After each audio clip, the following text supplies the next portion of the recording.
महत्वपूर्ण nucleic acid DNA और RNA के बारे में विधिवत चर्चा करें।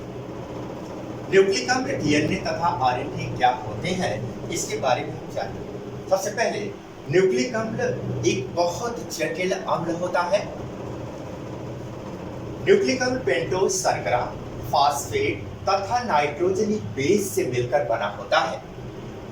फिर से सुन ले, पेंटोज शर्करा, फास्फेट तथा नाइट्रोजनी बेस से मिलकर बना होता है। ये न्यूक्लिक अम्ल दो प्रकार का होता है, एक डीएनए जिसे डीऑक्सीराइबोस न्यूक्लिक एसिड के नाम से जानते हैं तथा आरएनए राइबोस न्यूक्लिक एसिड के नाम से जानते हैं। डीएनए क्रोमैटिन में पाया जाता है जबकि आरएनए कोशाद्रव्य में पाया जाता है। आइए डीएनए के बारे में और जान लेते हैं कि डीएनए एक बहुलक है। डीएनए एक बहुलक है।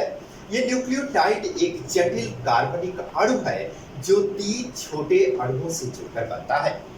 फिर से सुने, न्यूक्लियोटाइड एक जटिल कार्बनिक अणु है जो 3 छोटे अणुओं से मिलकर बनता है। तो कौन कौन से 3 छोटे अणु हैं? आइए देखते हैं। डीऑक्सीराइबोस शर्करा, पहला है डीऑक्सीराइबोस शर्करा, दूसरा फास्फोरिक अम्ल जिसका फार्मूला H3PO4 और तीसरा 4 बेस AGCT क्रमशः एडेनिन, गुआनिन, साइटोसिन, थाइमिन के नाम से जाने जाते हैं। ये चारों बेस जिसमें प्यूरिन और पिरिमिडीन क्षारक कहलाते हैं।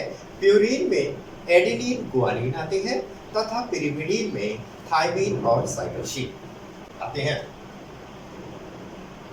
अगर हम डीएनए के प्रकार की चर्चा करें तो डीएनए मुख्य रूप से निम्न प्रकार से अभिज्ञात है जिसे हम क्रमशः डीएनए ए, बी, सी, डी व जेड डीएनए के नाम से जानते हैं।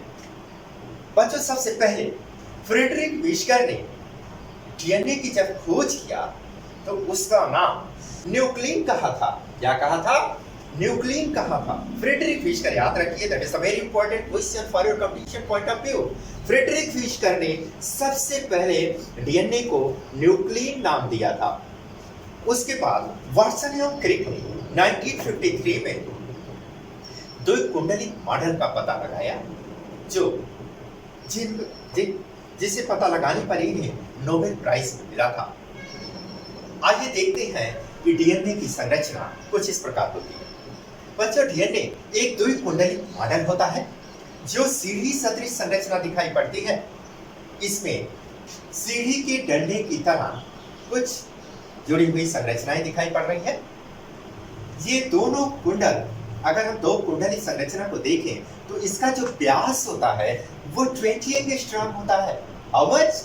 20 एंगस्ट्रॉम। बहुत इंपॉर्टेंट चीज है, इसे आप याद रखें। इसकी व्यास, जो डीएनए की व्यास होती है वो 20 एंगस्ट्रॉम होती है और दो क्षारक के बीच की दूरी जो होती है वो 3.4 एंगस्ट्रॉम होती है, 3.4 एंगस्ट्रॉम। जबकि पूरे एक कुंडल की लंबाई 34 एंगस्ट्रॉम होती है। How much? 34 एंगस्ट्रॉम। इस तरह से डीएनए का double helix model represented by Watson और क्रिक, ये है डबल हेलिक्स मॉडल जिसे वाटसन और क्रिक ने सबसे पहले पता लगाया था। डीएनए एक द्विकुंडलित संरचना होती है। इसमें एडेनिन, गुआनिन, साइटोसिन, थाइमिन नामक बेस होती है। इसमें यूरेशियल एब्सेंट होता है। कौन एब्सेंट होता है? यानी इसमें AGCT बेस पाई जाती है। यूरेशियल का अभाव होता है। इसमें सीढ़ी सदृश संरचना होती है। यह आनुवंशिक लक्षणों को पीढ़ी दर पीढ़ी स्थानांतरित करने का कार्य करता है। डीएनए आरएनए का संश्लेषण भी करता है। डीएनए आरएनए का संश्लेषण यानी आरएनए का निर्माण भी कर देता है। तो इस तरह से डीएनए एक डबल हेलिक्स स्ट्रक्चर है, द्विकुंडलित मॉडल है जिसे सबसे पहले किसने प्रस्तुत किया था? वाटसन और क्रिक ने 1953 में किया था। आइए देखते हैं कि इसके आधार पे चारगैफ ने जो नियम दिया था 1950 में, उनके अनुसार, चारगैफ के अनुसार जो उन्होंने मत प्रस्तुत किया वही चारगैफ के नियम के नाम से जाना जाता है। इनके अनुसार डीएनए अणु में प्यूरिन व पिरिमिडीन बेस समान मात्रा में होती है। फिर से देखें, डीएनए अणु में प्यूरिन व पिरिमिडीन बेस समान मात्रा में होती है।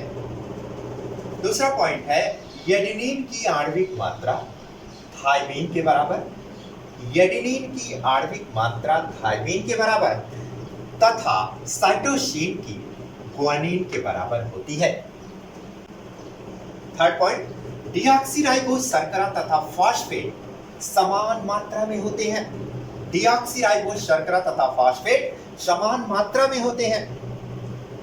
लास्ट पॉइंट है वेश अनुपात, यानी एडेनिन तथा थायमीन, इनका अनुपात गुआनिन तथा साइटोसिन प्रत्येक जाति के लिए विशिष्ट होता है।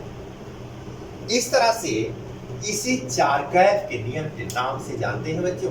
कभी कभी एग्जाम पे पूछ लिया जाता है कि चारगैफ के नियम को लिखिए, तो चारगैफ के नियम को हेडिंग डाल के यही 4 पॉइंट आप लिख देंगे, पूरा नंबर मिलेगा। आइए आरएनए का स्ट्रक्चर देखते हैं। आरएनए एक सिंगल स्टैंडर्ड स्ट्रक्चर होता है, यानी एक कुंडलित संरचना वाला ये आरएनए, जिसे राइबोस न्यूक्लिक एसिड कहते हैं।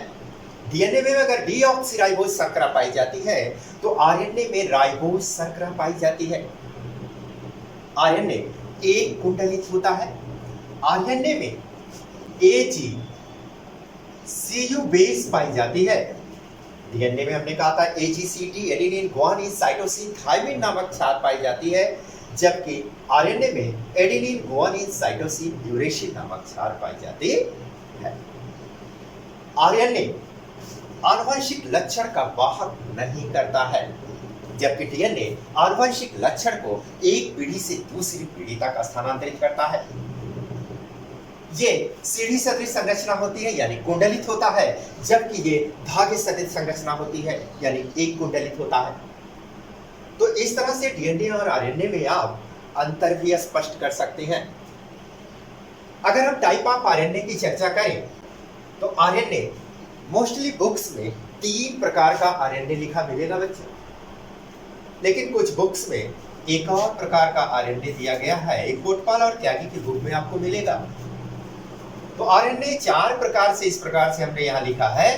पहला एमआरएनए, जिसे मैसेंजर आरएनए कहते हैं या संदेश वाहक आरएनए कह सकते हैं। दूसरा आरआरएनए या राइबोसोमल आरएनए कहते हैं। तीसरा टीआरएनए या ट्रांसफर आरएनए अथवा स्थानांतरण आरएनए कह सकते हैं। और चौथा जो है वीआरएनए, जिसे वायरल आरएनए के नाम से कहा जाता है, जाना जाता है। ये वायरल आरएनए में एक खास बात है बच्चों कि इसमें जो आरएनए, वायरस में जो आरएनए पाया जाता है वो डीएनए की भांति व्यवहार करता है। इसका मतलब कि ये आरएनए आनुवंशिक लक्षणों को पीढ़ी दर पीढ़ी स्थानांतरित करने में मदद करता है। ये ओनली वायरस यानी विषाणु में होता है बच्चों। That is also very important question. Viral RNA केवल विषाणुओं में पाया जाता है और ये डीएनए की भांति व्यवहार करता है। बच्चों कुछ और चीज हम आपको बता दें, डीएनए फिंगर प्रिंटिंग मशीन की खोज हो गई है, जिसकी सहायता से अपराध का पता लगाया जा सकता है कि माता पिता के लक्षण जो उनकी संतानों में पीढ़ी दर पीढ़ी स्थानांतरित होते हैं, इसका सटीक जानकारी पता करने के लिए डीएनए फिंगर प्रिंटिंग का सहारा लिया जाता है।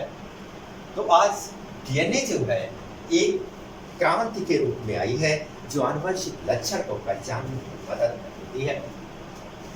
तो ये न्यूक्लिक अम्ल डीएनए तथा आरएनए का टॉपिक था बच्चों। ये आपको वीडियो अगर पसंद आई हो तो आप इसे लाइक करें, शेयर करें, सब्सक्राइब करना ना भूलें। Thank you so much.